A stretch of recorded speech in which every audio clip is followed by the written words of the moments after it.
If you took the whole universe and emptied out all of its contents, what would be left? Would there be a pure void, nothing but, well, nothingness? Or is true nothingness just an abstract idea that doesn't square with how things actually are? Is there some irreducible substance to the universe and reality itself? This idea has vexed some of the smartest minds in history, but modern physics is converging on a surprising answer to the question, what is nothing? Imagine a box, sealed, made of thick metal. Now suck out all of the air so that there are no atoms or molecules bouncing around inside. What's left in the box? How about just nothing? True emptiness. Well, there's a problem with that. Say you have two asteroids floating in space, separated by nothing, so that literally nothing was between them. Wouldn't that mean they were in contact with each other? And if not, then what exactly gives the space between them the property of distance? Is that really nothing?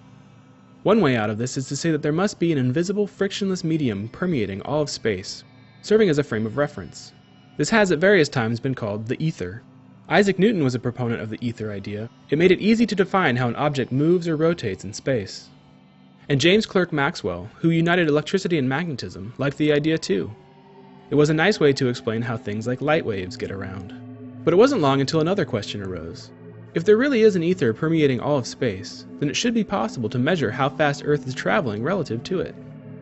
Problem was, no experiment could measure this speed. And with no evidence to support its existence, the idea of an ether had to be tossed out. This was a victory for the proponents of the pure void idea, but the party didn't last. Quantum physicists like Heisenberg and Bohr discovered that tiny particles like electrons behave unpredictably.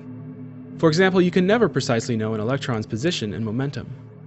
And what's true for particles is also true for waves and things like electric and magnetic fields. So let's go back to that empty box.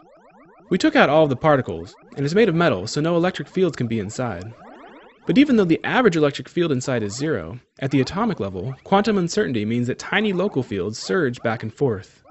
Each of those local fields contains energy, which means that even though the fields themselves may cancel out, the average energy in the box is greater than zero.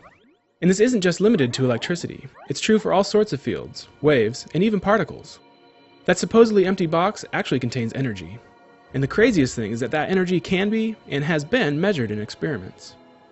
So as far as we know, you can never have truly empty space. There will always be energy present. In a way, this is like the old school idea of the ether. It's not an absolute frame of reference, but it does have physically measurable properties. And it may even be the mysterious dark energy that drives the ongoing expansion of the universe. So while the idea of a true void might still make sense as an abstract concept, as far as physics is concerned, there's no such thing as nothing.